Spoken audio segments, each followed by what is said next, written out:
Information technology के क्षेत्र में भारत को एक सफल राष्ट्र के रूप में जाना जाता है। लेकिन फिर भी यदि हम सफल ऐप्स की बात करें तो चाइनीज ऐप्स जैसे कि टिकटॉक जैसी ऐप्स का बोलबाला ज़्यादा है। आईटी के क्षेत्र में भारत मेनली आईटी सर्विसेज में आगे है, लेकिन सॉफ्टवेयर प्रोडक्ट्स तथा ऐप्स में काफ़ी पीछे है। तो क्या इन क्षेत्रों में भारत आगे नहीं आ सकता? आइए कुछ ब्रीफ फैक्ट्स देखते हैं।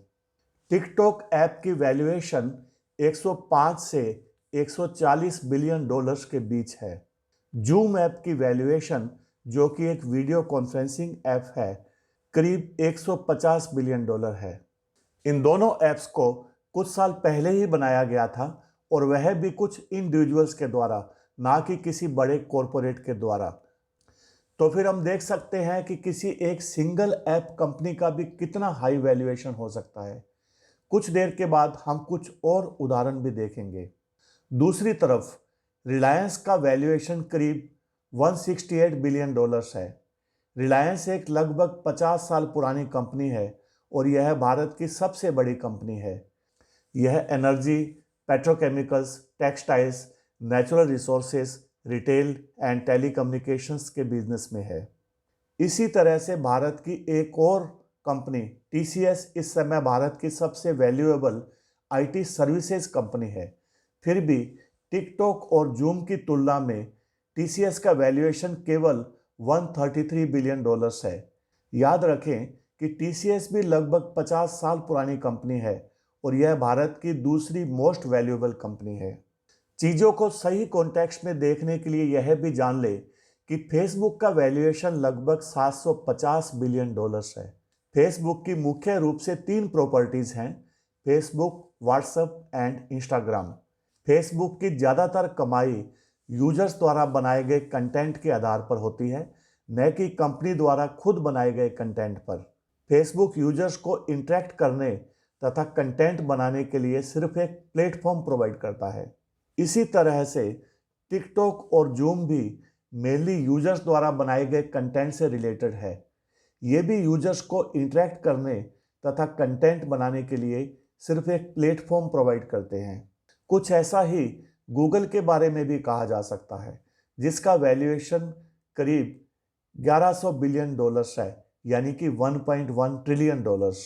बेशक गूगल के पास कई सक्सेसफुल प्रोडक्ट्स हैं, लेकिन फैक्ट यही है कि गूगल भी ज़्यादातर यूजर्स द्वारा बनाए गए कंटेंट के आधार पर ही अपना बिजनेस चलाता है, जैसे कि Google search, YouTube, Gmail, Chrome etcetera.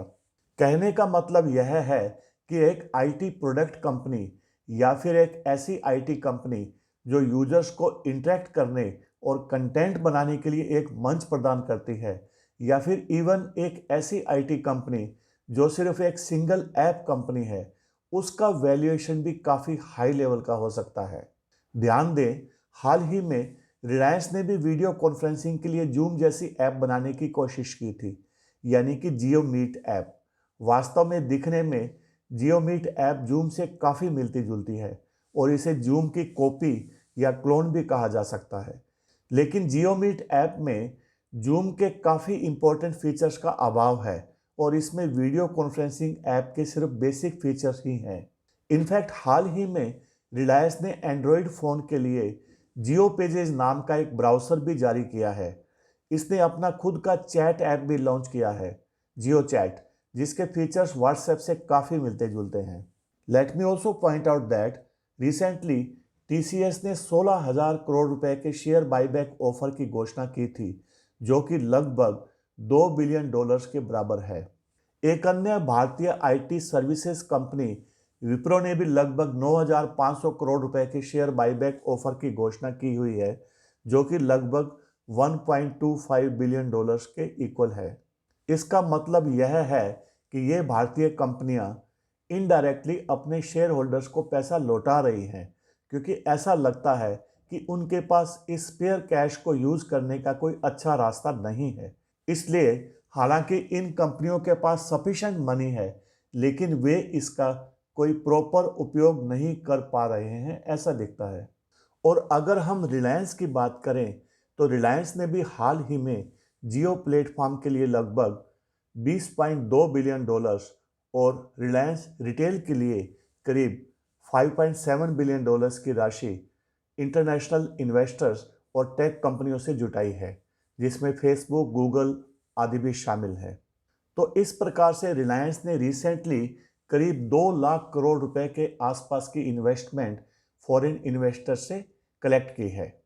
मैं यह बताने की कोशिश कर रहा हूं कि आईटी से संबंधित भारतीय कंपनियां काफ़ी कैश रिच हैं और यह भी उल्लेखनीय है कि भारत को एक आईटी पावर या एक सॉफ्टवेयर पावर के रूप में माना जाता है, जैसा कि मैंने पहले भी कहा। फिर भी भारतीय आईटी कंपनियों के पास कोई इम्पोर्टेंट आईटी प्रोडक्ट या फिर आईटी प्लेटफॉर्म नहीं है जो भारतीय आईटी कंपनियों के वैल्यूएशन को गूगल या फेसबुक के वैल्यूएशन के आसपास ले जा सके। तो फिर हम यह देख सकते हैं कि भारतीयों के पास सफिशिएंट सॉफ्टवेयर कोडिंग स्किल्स है, यानी कि इंडियंस को काफ़ी टैलेंटेड माना जाता है सॉफ्टवेयर के क्षेत्र में। दूसरी तरफ आईटी से संबंधित इन भारतीय कंपनियों के पास भारतीयों द्वारा बनाए गए ऐप्स को लोकप्रिय बनाने के लिए या फिर प्रमोट करने के लिए सफिशिएंट मनी भी है।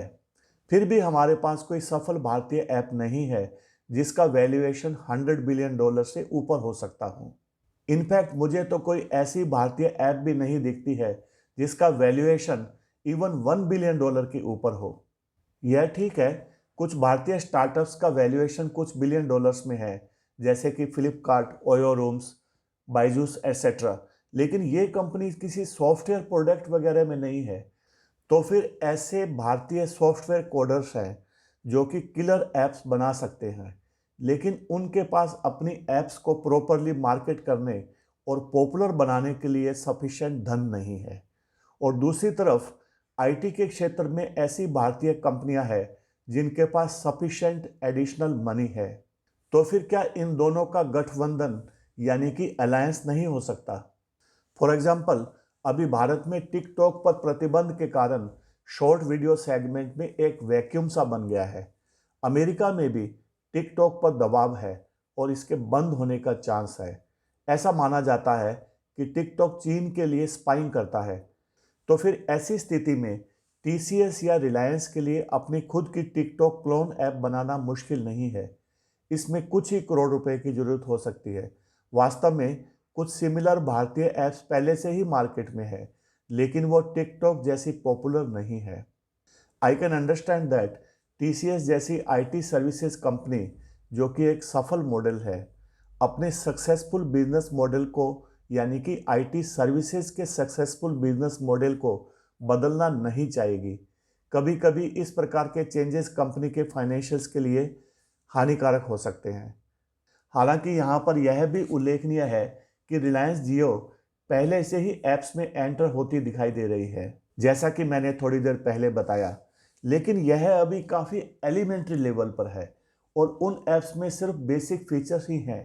At the same time TCS या रिलायंस अपनी सब्सिडरी कंपनीज बना सकती हैं जो अलग प्रोफेशनल मैनेजमेंट द्वारा मुख्य कंपनी से अलग इंडिपेंडेंटली चलाई जा सकते हैं। ऐसे प्रोफेशनल्स के साथ जो किलर ऐप बना सकते हैं, ऐसे प्रोफेशनल्स के साथ जो इन सब्सिडरी कंपनीज को सक्सेसफुली चला सकते हैं, या फिर इस तरह की सब्सिडरी कंपनीज मौजूदा किलर ऐप्स को एक्वायर भी कर सकती हैं और उन्हें अच्छे से मार्केट करके विद प्रॉपर इन्वेस्टमेंट उन्हें पॉपुलर ऐप बना सकती हैं। यहाँ पर यह भी काफ़ी पर्टिनेंट है कि यूट्यूब को गूगल ने खुद नहीं बनाया, बल्कि इसे एक्वायर किया था। इसी तरह से व्हाट्सएप तथा इंस्टाग्राम को भी फेसबुक ने खुद नहीं बनाया, बल्कि उन्हें एक्वायर किया था। आज ये टॉप वैल्यूएशन वाले सक्सेसफुल वेंचर्स है। कुछ ऐसा ही मॉडल भारतीय आईटी कंपनीज द्वारा भी ट्राई किया जा सकता है। फॉर एग्जाम्पल, एक टिकटॉक जैसी क्लोन ऐप को लोकप्रिय बनाने के लिए इन्फ्लुएंसर पर्सनैलिटीज़ को एंगेज किया जा सकता है। In the Indian context Amitabh Bachchan, Akshay Kumar, Kangana Ranaut, Virat Kohli जैसे विभिन्न क्षेत्रों के टॉप इन्फ्लुएंसर्स को डेली बेसिस पर शॉर्ट वीडियो बनाने के लिए एंगेज किया जा सकता है। 50 से 100 टॉप इन्फ्लुएंसर्स यदि डेली कंटेंट बनाते हैं तो ऐसे ऐप्स के प्रति लोगों को अट्रैक्ट किया जा सकता है। फिर कई ऐसे टिकटॉक स्टार्स भी हैं जिनके लाखों फॉलोअर्स थे, लाखों फॉलोअर्स के साथ कई यूट्यूब स्टार्स भी हैं जिन्हें इस तरह के नई ऐप के बोर्ड पर लिया जा सकता है। इस तरह के स्टेप्स इनिशियल स्टेज पर यूजर्स को बढ़ाने के लिए काम में आ सकते हैं और इनिशियल मोमेंटम बना सकते हैं। एक बार जब इनिशियल मोमेंटम बन जाता है और जब नई ऐप को यूजर्स की एक बड़ी संख्या मिल जाती है तो इससे मोर कंटेंट और मोर यूजर्स का एक वर्चुअस साइकिल स्टार्ट हो जाता है, यानी कि मोर कंटेंट से मोर यूजर्स बनेंगे और मोर यूजर्स आएंगे तो मोर कंटेंट बनेगा। अमेरिकन मार्केट और अन्य बड़े मार्केट्स के लिए भी इसी प्रकार की प्रोसेस को यूज किया जा सकता है जिससे कि भारतीय ऐप्स के वैल्यूएशन को बढ़ाया जा सके।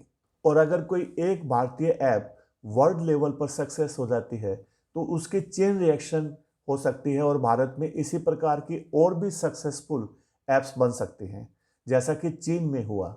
यदि चाइनीज ऐप्स में $100 बिलियन या उसके अधिक का वैल्यूएशन हो सकता है तो फिर भारतीय ऐप्स का ऐसा वैल्यूएशन क्यों नहीं हो सकता अगर उन्हें ठीक से बनाया जाए और ठीक से मार्केट किया जाए।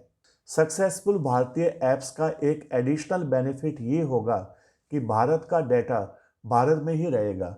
इनफैक्ट अन्य देशों के यूजर्स का डेटा प्राप्त करना भी संभव हो पाएगा। आज की तारीख में डेटा इज किंग। डेटा का उपयोग आर्टिफिशियल इंटेलिजेंस डेवलप करने के लिए किया जाता है। चीन का ही एग्जाम्पल देखिए, किस प्रकार से चाइनीज ऐप द्वारा कलेक्ट किए गए डेटा के आधार पर चीन आर्टिफिशियल इंटेलिजेंस में प्रोग्रेस कर रहा है। ये याद रखना काफ़ी ज़रूरी है कि फ्यूचर में आर्टिफिशियल इंटेलिजेंस का डोमिनेंस रहने वाला है। यदि भारत आर्टिफिशियल इंटेलिजेंस के फील्ड में अनसक्सेसफुल रहता है, असफल रहता है, तो भारत करीब 100 साल की प्रोग्रेस खो देगा। लेकिन यदि हम आर्टिफिशियल इंटेलिजेंस में एक्सपर्टीज विकसित कर सकते हैं तो हम अन्य क्षेत्रों में भी विकास और बेटर अचीवमेंट्स हासिल कर सकते हैं।